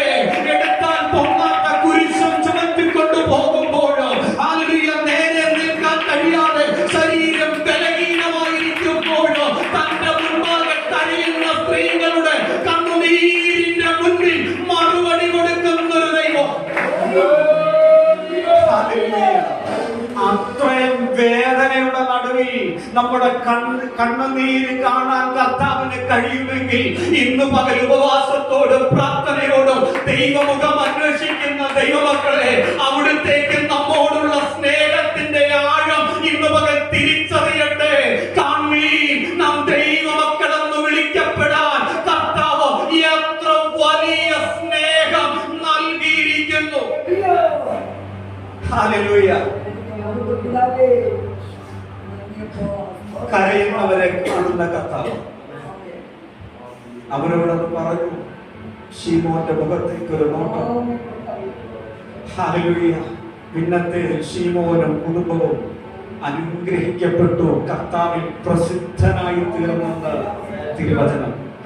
അല്പസമയം ക്രൂശ് ചുമന്നവന്റെ മുഖത്തേക്ക് കർത്താവെന്ന് നോക്കിയപ്പോൾ അവന്റെ അവസ്ഥകൾക്ക് മാറ്റം വന്നെങ്കിൽ യേശുവിന്റെ നാമം നിമിത്തം നിന്ന് സഹിക്കാൻ തയ്യാറായ, ക്രൂശ് ചുമക്കാൻ തയ്യാറായ, യേശുവിന് വേണ്ടി നിൽക്കാൻ തയ്യാറായ, അവിടെ അവിടുത്തെ കണ്ണ് സദാ നമ്മെ കാണുന്നുണ്ട്. ഒറ്റ നോട്ടം ശീമോന്റെ ജീവിതത്തെ മാറ്റിയെങ്കിൽ കർത്താവേ, ഞാൻ എന്റെ കണ്ണ് പർവ്വതങ്ങളിലേക്ക് ഉയർത്തുന്നു. എന്റെ സഹായം എവിടെ നിന്ന് വരും? എന്റെ സഹായം ആകാശത്തെയും ഭൂമിയെയും ഉണ്ടാക്കിയ യഹോവയിൽ നിന്ന് വരുന്നു എന്നുള്ള ആ ബോധ്യത്തിൽ ഉയരത്തിലേക്ക് കണ്ണുകളെ ഉയർത്താൻ ദൈവജനം തയ്യാറായാൽ സഹായം അവിടെ നിന്നും വെളിപ്പെടും, അവിടെ നിന്നും വരുമെന്ന് ഉറപ്പാണ്. അത് കർത്താവിന്റെ വാഗ്ദത്തമാണ്. വിശ്വസിക്കുവാൻ തയ്യാറാകട്ടെ. Hallelujah, hallelujah. ശീമോന്റെ സഹായത്താൽ അല്പസമയം ക്രൂശിൽ ചുമന്ന കർത്താവ് തലയോടിലമെന്ന സ്ഥലത്തേക്ക് പോയി. അവിടെ ചെന്നു പടയാളികൾ അവനെ പിടിച്ച് അവന്റെ വസ്ത്രം വലിച്ചുരിഞ്ഞു. അവനെ ആ ക്രൂശിലേക്ക് വലിച്ചെറിഞ്ഞു. കൈകാലുകൾ വലിച്ചു വീരിച്ച് ആണിയടിച്ച് അവനെ ക്രൂശിച്ചു. വിശദീകരിക്കേണ്ട ഒത്തിരി ഭാഗങ്ങളുണ്ട്, അവിടേക്ക് പോകുന്നില്ല, സമയം കഴിഞ്ഞല്ലോ. ആ ക്രൂശിന്റെ മേൽ അവനെ അടിച്ചവനെ അവിടെ നാട്ടി. ഇരു കള്ളന്മാരുടെ നടുവിൽ നമ്മുടെ കർത്താവിനെ ക്രൂശിച്ചു. പാപം ചെയ്യാത്തവൻ, പാപം അറിയാത്തവൻ, പാപം ഇല്ലാത്തവൻ, ഒരു പാപിയെ പോലെ, ഹല്ലേലൂയ, ഒരു ദുഷ്പ്രവൃത്തിക്കാരനെ പോലെ ക്രൂശിന്റെ മേൽ തൂങ്ങിക്കിടക്കുന്നു. ഹല്ലേലൂയ. പാട്ടുകാരൻ പറയുന്ന ഒരു പാട്ടുണ്ട്, ക്രൂശിന്മേൽ കാണുന്നതാരിക പ്രാണനാഥൻ, പ്രാണനാഥൻ എൻ പേർക്കായി ചാടുന്നു. ഒരു പാപവുമില്ലാത്തവൻ, പിതാവിന്റെ വലതുഭാഗത്ത് സകല മഹിമകളോടും കൂടെ വസിച്ചവൻ, അനുദിന പിതാവിന്റെ ശബ്ദം കേട്ടവൻ, ഇന്ന് ആരുമില്ലാത്തവനെ പോലെ, ദുഷ്പ്രവൃത്തിക്കാരനെ പോലെ ക്രൂശിന്റെ മേൽ തൂങ്ങിക്കിടക്കുകയാണ്. അപ്പോഴും നിന്ദിക്കുവാനും പരിഹസിക്കുവാനും ആളുകൾ ഇഷ്ടം പോലുണ്ടായിരുന്നു. അതൊന്നും കർത്താവിനെ തളർത്തിയില്ല. അവിടെ നിന്ന് പ്രാർത്ഥിക്കുന്ന ഒരു പ്രാർത്ഥന, കർത്താവേ, ഇവർ ചെയ്യുന്നത് ഇന്നതെന്നറിയായികയാ, ഇവരോട് ക്ഷമിക്കണമേ.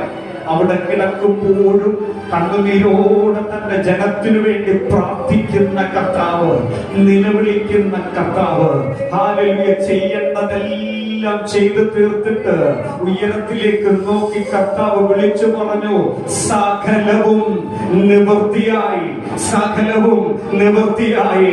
ഞാൻ ചെയ്യേണ്ടുന്ന എന്റെ പാപത്തിന്റെ പരിഹാരത്തിനു വേണ്ടി ഞാൻ ചെയ്യേണ്ടുന്ന സകല പ്രവൃത്തികളും കർത്താവ് ചെയ്തു തീർത്തതിന്റെ പരിണിത ഫലമായി ഞാൻ അനുഭവിക്കേണ്ടുന്ന ആ സകല ശിക്ഷകളും ഏറ്റെടുത്തിട്ട് കർത്താവ് പിതാവിനോട് വിളിച്ചു പറഞ്ഞു, കർത്താവേ, എന്റെ പിതാവേ, സകലവും നിവൃത്തിയായി. ജോമോൻ ചെയ്ത പാപത്തിന്റെ സകല പരിഹാര പ്രവൃത്തികളും നിവൃത്തിയായി. എന്റെ ജനം ചെയ്ത സകല പാപത്തിന്റെ പ്രവൃത്തിക്കും വേണ്ട പരിഹാരം അത് നിവൃത്തിയായി. അവരുടെ ശിക്ഷകൾ മുഴുവൻ ഞാൻ ഏറ്റെടുത്തു, അവരെ സ്വാതന്ത്ര്യത്തോടെ വിടുന്നു എന്ന് പറഞ്ഞ് അവരുടെ കർത്താവിന്റെ സന്നിധിയിൽ പ്രാർത്ഥിക്കുന്ന പ്രാർത്ഥന. ഇതെല്ലാം കഴിഞ്ഞ് കർത്താവ് ഉയരത്തിലേക്ക് നോക്കി. ഇന്നലെ വരെ താൻ കണ്ട ദൈവമുഖം, ഇന്നലെ വരെ താൻ കേട്ട ദൈവശബ്ദം തനിക്ക് കാണാൻ കഴിയാതെ വന്നപ്പോൾ നിലവിട്ട് ഒരൊറ്റ വിളിയാണ്, എന്റെ ദൈവമേ, എന്റെ ദൈവമേ, നീ എന്നെ കൈവിട്ടത് എന്ത്? ശുശ്രൂഷ തുടങ്ങിയപ്പോൾ കേട്ടൊരു ശബ്ദമുണ്ട്, നീ എന്റെ പ്രിയ പുത്രൻ, നിന്നിൽ ഞാൻ പ്രസാദിച്ചിരിക്കുന്നു, നിന്നിൽ ഞാൻ പ്രസാദിച്ചിരിക്കുന്നു. അനുദിന ജീവിതത്തിൽ താൻ കേട്ടൊരു ശബ്ദമുണ്ട്, നീ എന്റെ പ്രിയപുത്രൻ, നിന്നിൽ ഞാൻ പ്രസാദിച്ചിരിക്കുന്നു. കർത്താവിനോട് ചേർന്നിരുന്ന ശിഷ്യന്മാരുടെ മുൻപാകെ കർത്താവ് കേട്ടൊരു ശബ്ദമുണ്ട്, ഇവൻ എന്റെ പ്രിയപുത്രൻ, ഇവന് ചെവി കൊടുപ്പി. അനുദിന ജീവിതത്തിൽ കേട്ട ശബ്ദം സകലവും നിവൃത്തിയാക്കി ഉയരത്തിലേക്ക് നോക്കിയപ്പോൾ കർത്താവിന് അത് കേൾക്കാൻ കഴിഞ്ഞില്ല. അത് കർത്താവ് പിതാവാം ദൈവം മുഖം തിരിച്ചു നിൽക്കുന്നത് കണ്ടപ്പോൾ അതിന് ചങ്ക് പൊട്ടിക്കൊണ്ട് വിളിച്ചു പറയും, എന്റെ ദൈവമേ, നീ എന്നെ കൈവിട്ടത് എന്ത്? അവിടെ മൗനമാണെങ്കിലും പിതാവിന് പറയാൻ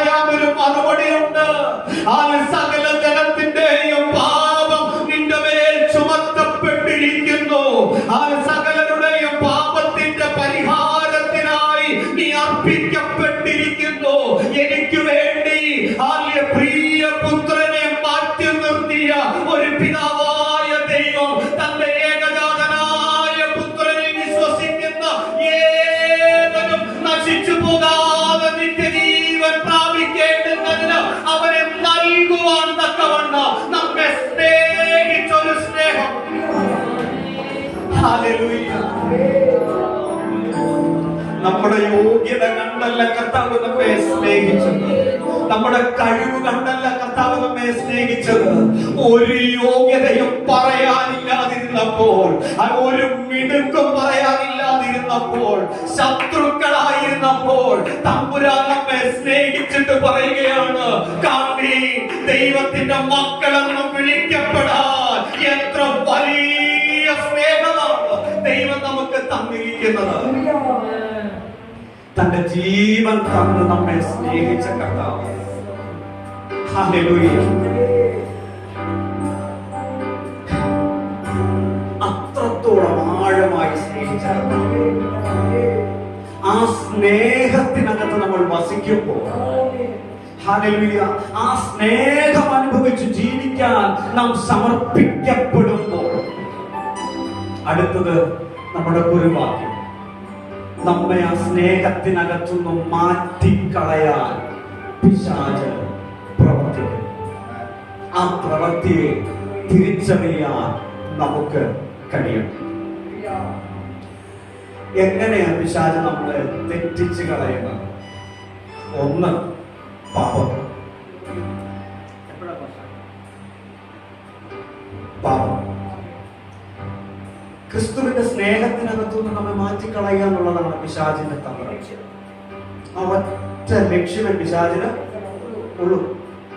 ആദാമിന്റെ ഹവ്വയുടെ അടുക്ക വന്നിട്ട് പിശാചിന്റെ ലക്ഷ്യം എന്തായിരുന്നു?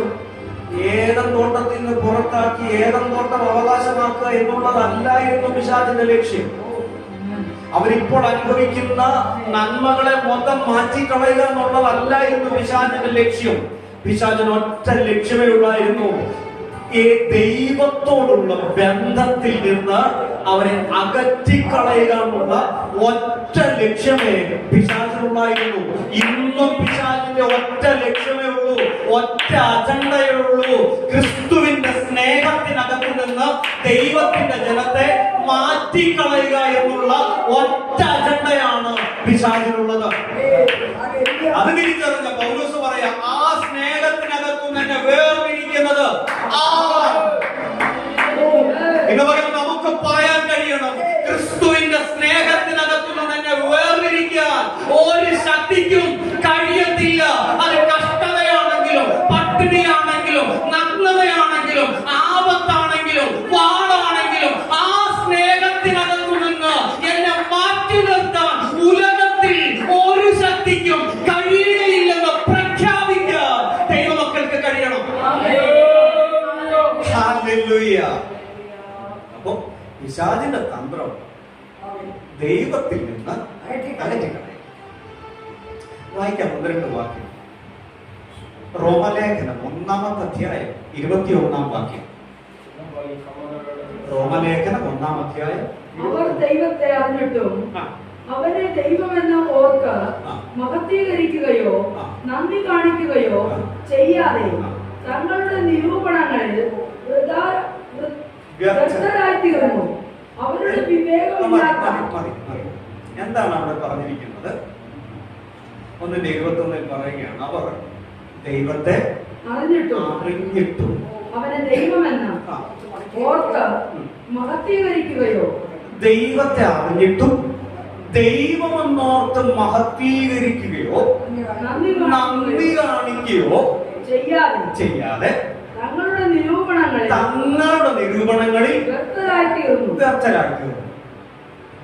മനുഷ്യന്റെ അവസ്ഥ പറയുകയാണ്, ദൈവത്തെ അറിഞ്ഞിട്ടും ദൈവമെന്നോർത്ത് മഹത്വീകരിക്കുകയോ നന്ദി കാണിക്കുകയോ ചെയ്യാതെ നിരൂപണങ്ങളിൽ വ്യർത്ഥരായിത്തീരുന്നു. പിശാചിന്റെ ഒരു പണിയാണ് ദൈവത്തെ അറിഞ്ഞ ജനത്തെ ദൈവത്തിന് കൊടുക്കേണ്ട മഹത്വം കൊടുക്കാതെ മാറ്റിക്കളയുക.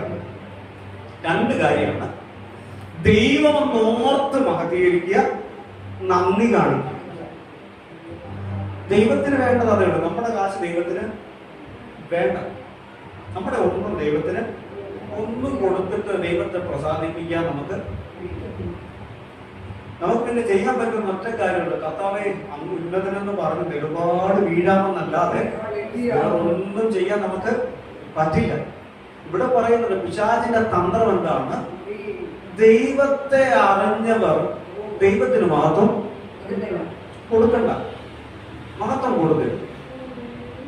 പിന്നെ നന്ദി കാണിക്കും, മഹത്വം കൊടുക്കരുത്, നന്ദി. അതിന് ചെയ്തത് എന്താണ്? നിരൂപണങ്ങളിൽ വ്യർത്ഥരാക്കുക, നിരൂപണം കൊണ്ടിടുക, നിരൂപണങ്ങൾ കൊണ്ടിടുക. നിരൂപണം എന്ന് പറഞ്ഞാൽ കുറെ ചിന്തകൾ അങ്ങോട്ട് കൊണ്ടിടുക, നിരൂപിക്കുക എന്നൊക്കെ പറയുന്നത്. അപ്പൊ ശില്പാ സിനിമ കാണുമ്പോൾ ഞാനൊരു എന്ന് പറഞ്ഞുകൊണ്ട് നമ്മളെ കുറിച്ച് തന്നെ ചിലതൊക്കെ അങ്ങോട്ട് നിരൂപിച്ചിട്ട് ചെയ്യുന്ന പണി എന്താണ്? ദൈവത്തിന് കൊടുക്കേണ്ടുന്ന മഹത്വം. ഇത്രയാണ് പിശാചിന്റെ പരിപാടി. ഇപ്പൊ ദൈവസന്നിധിയിലോട്ട് പ്രാർത്ഥിക്കാൻ വന്നിരുന്നപ്പോ ഇന്ന് ഭയങ്കര ചൂടാണ്.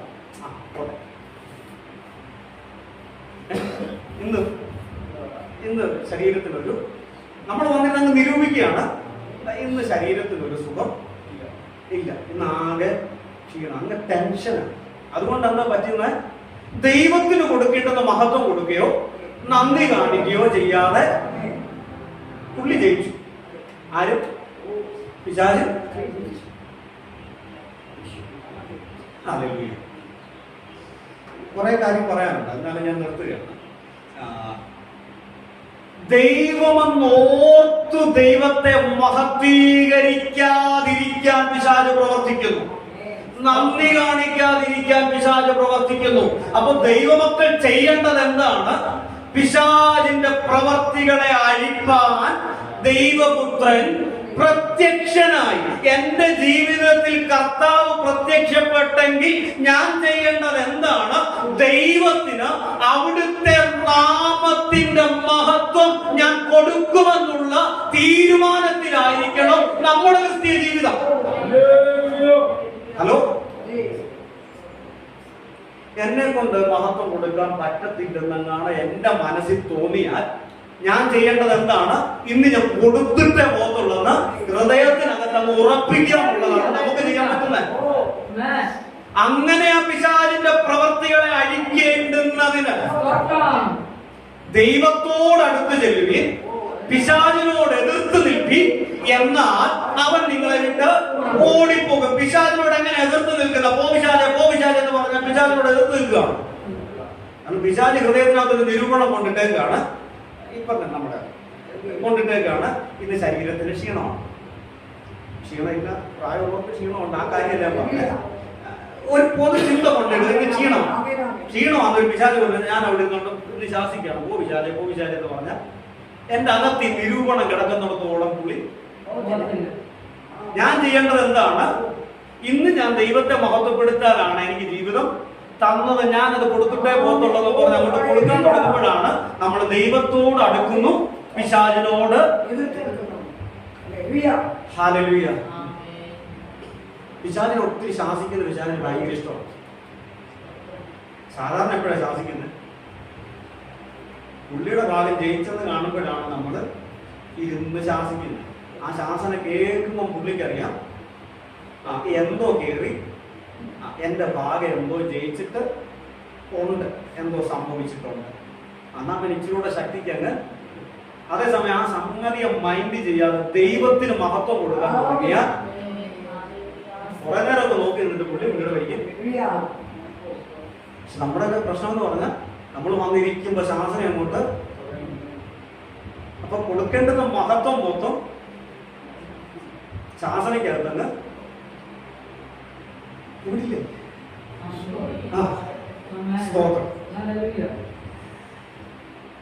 അടുത്ത കാര്യം, യോഹന്നാന്റെ സുവിശേഷം 8-ാം അധ്യായം 44-ാം വാക്യം.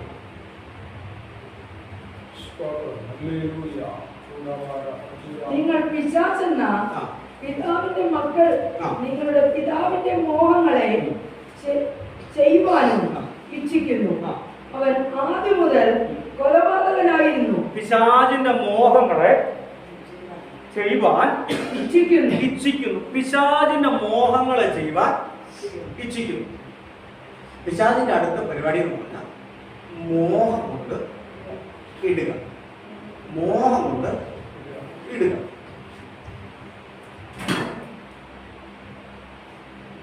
മോഹം കൊണ്ടിടുക. എന്താ ഈ മോഹം? മോഹിക്കുന്ന തെറ്റ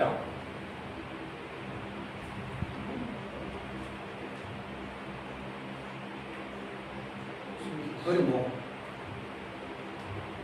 ദൈവഹിതത്തിന് വിപരീതമായിട്ടുള്ള മോഹം തെറ്റാണ്. നമ്മുടെ ഒരു വികാരമാണ് ആഗ്രഹിക്കുക, മോഹിക്കുക എന്നൊക്കെ ഉള്ള കാര്യങ്ങൾ മനുഷ്യന്റെ സർവ്വസാധാരണമായ ഒരു വികാരമാണ്. പക്ഷെങ്കിൽ ദൈവത്തോടുള്ള ബന്ധത്തെ വ്രണപ്പെടുത്തുന്ന മോഹങ്ങൾ വന്നാൽ, ആഗ്രഹങ്ങൾ വന്നാൽ അത് പാപമാണ്, അത് തെറ്റാണ്. റോമാലേഖനത്തിൽ ഈ വാക്യം പറയുന്നത് കുഴപ്പമൊന്നുമില്ല. റോമാലേഖനം 8-ാമത്തെ അധ്യായം വാസ്തവമുള്ള വാക്യം മൊത്തം വായിപ്പിക്കുക എന്ന് പറയുന്നത് ചിന്തിക്കാൻ വേണ്ടിയിട്ട് പറയുകയാണ്. റോമാലേഖനം 8-ാം അധ്യായം 5 മുതലുള്ള വാക്യം. ജഡസ്വഭാവമുള്ളവർ ജഡത്തിലുള്ളതും ജഡസ്വഭാവമുള്ളവർ ജഡത്തിലുള്ളതും ആത്മസ്വഭാവമുള്ളവർ ആത്മാവിനുള്ളതും ചിന്തിക്കുന്നു. അടുത്തത് ജഡത്തിന്റെ ചിന്ത മരണം. ജഡത്തിന്റെ ചിന്ത മരണം. അടുത്തത് ആത്മാവിന്റെ ചിന്തയോ ജീവനും സമാധാനവും തന്നെ. ജഡത്തിന്റെ ചിന്ത ദൈവത്തോട് ശത്രുത്വമാകും. അടുത്തത് പറയുകയാണ്, ജഡത്തിന്റെ ചിന്ത ദൈവത്തോട് ശത്രുത്വമാകുന്നു. അപ്പൊ ജഡത്തിന്റെ ചിന്ത ദൈവത്തോട് ശത്രുത്വമാകുന്നു. അപ്പൊ ജഡത്തിൽ ചിന്തിക്കാൻ തുടങ്ങിയാൽ നമ്മൾ ദൈവത്തിന്റെ ശത്രുക്കളായിട്ട് തീരുകയാണ്.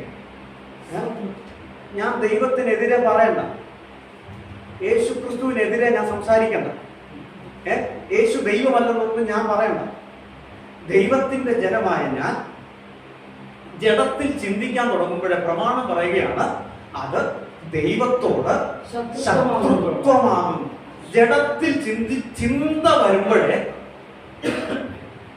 ദൈവത്തിന്റെ ശത്രുവായിട്ട് ഓട്ടോമാറ്റിക് മാറുക.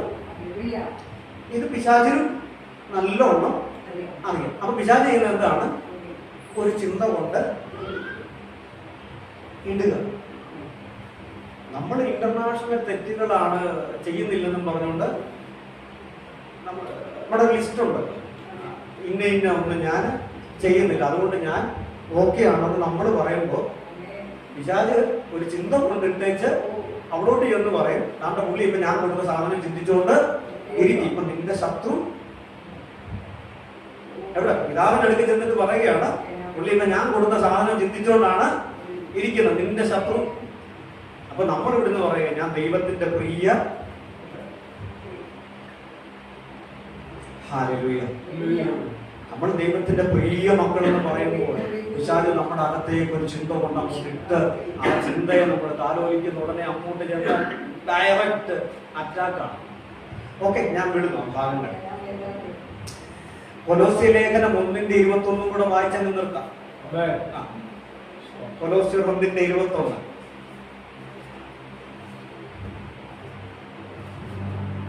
മുമ്പേ ദുഷ്പ്രവൃത്തികളാൽ മനസ്സുകൊണ്ട് അകന്നവരും ശത്രുക്കളുമായിരുന്ന നിങ്ങളെ അവന്റെ മുൻപിൽ വിശുദ്ധരും നിഷ്കളങ്കരും. നമുക്കറിയാവുന്ന ഭാഗം, മനസ്സുകൊണ്ട് അകന്നവരായ ദുഷ്പ്രവർത്തിക്കാരും മനസ്സുകൊണ്ട് അകന്നവരും ശത്രുക്കളുമായിരുന്ന. ഇവിടെ പറയാം, മനസ്സുകൊണ്ട് അകലുക. ഞാൻ പാടുന്നുണ്ട്, ഞാൻ പ്രാർത്ഥിക്കുന്നുണ്ട്, കാര്യങ്ങളൊക്കെ ചെയ്യുന്നുണ്ട്, പക്ഷെങ്കിൽ എന്റെ മനസ്സ് ദൈവസന്നിധിയിൽ ഏകാഗ്രമല്ലെങ്കിൽ അടുത്തത് ദൈവിക ശത്രുത്വത്തിനകത്തേക്ക് നമ്മൾ മാറുകയാണ്. മനസ്സിലായോ? മനസ്സുകൊണ്ട് അകലുക. ക്രിസ്ത്യ ജീവിതത്തിനകത്ത് ഏറ്റവും പ്രധാനപ്പെട്ട കാര്യം നമ്മുടെ ഹൃദയം ദൈവസന്നിധിയിൽ ഏകാഗ്രമായിരിക്കുക എന്നുള്ളതാണ്. ബാക്കി അത് കഴിഞ്ഞിട്ടുള്ളതാണ്, ബാക്കിയല്ല. എന്റെ മനസ്സ് ഏകാഗ്രമല്ലാതെ ഞാൻ എന്തെല്ലാം ചെയ്താലും അത് ദൈവസന്നിധിയിൽ എത്തുന്നില്ല. ഇത് പിശാചിന് അറിയാവുന്നത് കൊണ്ട് പിശാച് ചെയ്യുന്ന പണി എന്താണ്? മനസ്സുകൊണ്ട് നമ്മളെ ദൈവത്തിൽ നിന്ന് അകറ്റിക്കളയുക. പിശാചിന്റെ പ്രവർത്തികളെ അഴിപ്പാൻ തന്നെ ദൈവപുത്രൻ പ്രത്യക്ഷനായി എന്ന് പറയുമ്പോൾ നമ്മൾ തിരിച്ചറിയേണ്ടത് ഏത് പ്രവൃത്തിയാണ് പിശാച് നമ്മുടെ ജീവിതത്തിൽ ചെയ്യുന്നത്. ഒന്ന്, നമ്മളെ കൊണ്ട് തെറ്റ് ചെയ്യിക്കുക, പാപം ചെയ്യിക്കുക. പാപം ചെയ്യത്തില്ലെന്ന് നമ്മൾ തീരുമാനിച്ചാൽ അടുത്തത് ചെയ്യുന്നതാണ് കുറെ ചിന്തകളെ കൊണ്ടിടുക. ആ ചിന്തകളെ നമ്മൾ അതിജീവിക്കാൻ തയ്യാറായാൽ അടുത്തതെന്താ? മനസ്സുകൊണ്ട് ഒരല്പം ഒന്നും ചെയ്യാൻ പറ്റില്ല. എന്നാ പിന്നെ മനസ്സുകൊണ്ടെങ്കിലും ഏതോ തോട്ടത്തിൽ വന്നുപോയ വലിയ തെറ്റാണ് മനസ്സുകൊണ്ട് അകറ്റുക എന്നുള്ളതാണ്. സർപ്പം ഹവ്വയെ ഉപായത്താൽ ചതിച്ചതുപോലെ നിങ്ങളുടെ മനസ്സ് ക്രിസ്തുവിനോടുള്ള ഏകാഗ്രതയും നിർമ്മലതയും വിട്ട് വഷളായി പോകുമോ എന്ന് ഞാൻ. മനസ്സിലായോ? പിശാചിന്റെ പ്രവൃത്തി എന്താണെന്ന് മനസ്സിലായോ? ഏകാഗ്രത നശിപ്പിക്കുക, മനസ്സുകൊണ്ട് അകറ്റുക. സാധാരണ നമ്മളൊക്കെ ഇച്ചിരി വിശ്വാസം കൂടി കഴിയുമ്പോൾ നമ്മൾ പറയുന്നത് എന്നാൽ ഈ ഹവ്വയെ കാണിച്ച് എന്നാ ഞാൻ പറഞ്ഞ കാര്യം ഒറ്റ ശാസനയ്ക്ക് ശരിയായില്ല. പറഞ്ഞിട്ടില്ല, ഞാൻ ചിന്തിച്ചിട്ടുണ്ട്. നമ്മളാണെങ്കിൽ ഒറ്റ ശാസനയ്ക്ക് സംഗതി ശരിയാക്കി ആവശ്യമില്ലാത്ത പറഞ്ഞ് വേണ്ടാത്ത പാപം. പക്ഷെങ്കിൽ ഹവ്വ ചെയ്ത പാപവും അടുത്തത് കണക്ട് ചെയ്തിരിക്കുന്ന എന്താണ്? 2 Corinthiയർ 13:3 ഇപ്പൊ നമ്മൾ പറഞ്ഞ വാക്യാണ്. സർപ്പം ഹവ്വയെ ഉപായത്താൽ ചതിച്ചതുപോലെ നിങ്ങളുടെ മനസ്സ് ക്രിസ്തുവിനോടുള്ള ഏകാഗ്രതയും നിർമ്മലതയും വിട്ട് വഷളായി പോകുമോ എന്ന് ഞാൻ ഭയപ്പെടുന്നു.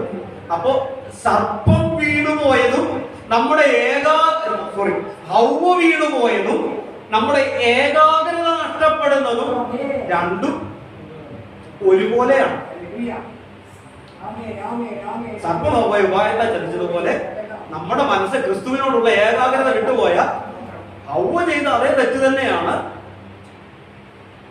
നമ്മുടെ ജീവിതത്തിലും സംഭവിക്കുന്നത്.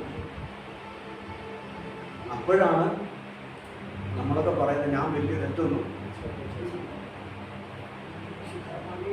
Hallelujah, hallelujah. പിശാചിന്റെ തന്ത്രങ്ങളെ നമ്മൾ തിരിച്ചറിയുന്നവരായി തീരട്ടെ. ഹല്ലേലൂയ. പിശാചിന് ഒറ്റ ലക്ഷ്യമേ ഉള്ളൂ, ക്രിസ്തുവിനോടുള്ള ഏകാഗ്രതയിൽ നിന്ന് നിർമ്മലതയിൽ നിന്ന് നമ്മളെ തെറ്റിക്കുക, അകറ്റിക്കളയുക. ഇന്ന് പകൽ തിരിച്ചറിയണം, ആ പിശാചിന്റെ പ്രവർത്തികളെ അഴിപ്പാൻ തന്നെ ദൈവപുത്രൻ പ്രത്യക്ഷനായി. എന്റെ ജീവിതത്തിൽ കർത്താവ് പ്രത്യക്ഷപ്പെട്ടത് പിശാചിന്റെ ആ പ്രവർത്തികളെ അഴിപ്പാനാണ്. ഏത് പ്രവൃത്തി? ദൈവത്തോടുള്ള എന്റെ ബന്ധത്തിൽ നിന്ന്, ഏകാഗ്രതയിൽ നിന്ന്, നിർമ്മലതയിൽ നിന്ന് എന്നെ അകറ്റിക്കളയുന്ന പിശാചിന്റെ സകല പ്രവൃത്തികളെയും അഴിപ്പാൻ എന്റെ പിതാവ് എന്നിൽ പ്രത്യക്ഷപ്പെട്ടു. ഇന്ന് പകൽ നമുക്ക് പ്രാർത്ഥിക്കാൻ കഴിയട്ടെ, ആവേശത്തോടെ പ്രാർത്ഥിക്കാൻ കഴിയട്ടെ. കർത്താവേ, അന്ധമായുള്ള ഏകാഗ്രതയിൽ നിന്ന്, നിർമ്മലതയിൽ നിന്ന് എന്നെ തെറ്റിച്ച് കളയുന്ന പിശാചിന്റെ തന്ത്രങ്ങൾക്കെതിരെ പോരാടാനുള്ള പ്രത്യേക കൃപ എന്റെ മേൽ പകരണമേ. പാമ്പുകളെയും തെരുവുകളെയും ശത്രുവിന്റെ സകല ബലത്തെയും ചവിട്ടാൻ അധികാരം നൽകുന്ന നസ്രയനായ യേശുവിന്റെ നാമത്തിൽ പിശാചിന്റെ ഏത് തന്ത്രങ്ങളെയും ഏത് കോട്ടകളെയും ഇടിക്കുവാൻ ഒരു പ്രത്യേക കൃപ, പ്രത്യേക ദൈവശക്തി അടിയന്റെ മേൽ പകരണമേ എന്ന് ഇന്ന് പകൽ പ്രാർത്ഥിക്കുവാൻ നമുക്ക് കഴിയട്ടെ.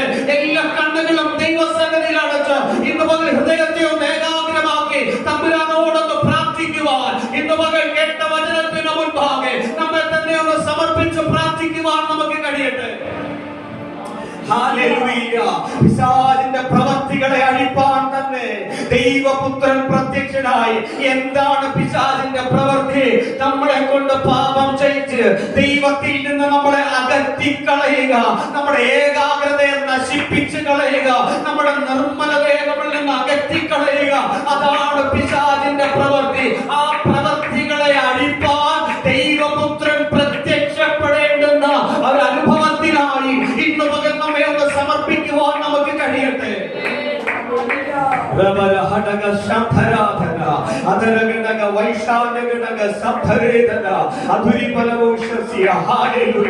അല്പസമയം ഒന്ന് പ്രാർത്ഥനയ്ക്കായി വേർതിരിക്കുമോ? ഹല്ലേലൂയ. ഇന്ന് പകൽ കർത്താവിനോടുള്ള ഏകാഗ്രതയിൽ എന്റെ ഹൃദയമായിരിക്കുന്നു, ആ നിർമ്മലതയിൽ എന്റെ ഹൃദയമായിരിക്കുന്നു. എന്നെ സ്നേഹിച്ചതുപോലെ എനിക്ക് കർത്താവിനെ സ്നേഹിക്കാൻ കഴിയുന്നുണ്ടോ? ഹല്ലേലൂയ. ഭാരങ്ങൾ പീഡകളുടെ നടുവിൽ കൂടെ കടന്നു പോയപ്പോഴോ ഹല്ലേലൂയ കർത്താവ് തന്റെ ജനത്തിലേക്ക് ശ്രദ്ധ വെച്ചതുപോലെ ഇന്ന് പകൽ എന്റെ ജീവിതത്തിന്റെ ഉയർച്ച താഴ്ചകളുടെ നടുവിൽ എന്റെ ഏകാഗ്രത കർത്താവിലേക്കാണോ എന്ന് നമ്മെ ഒന്ന് ശോധന ചെയ്യുവാൻ ഇന്ന് പകൽ നമുക്ക് കഴിയട്ടെ.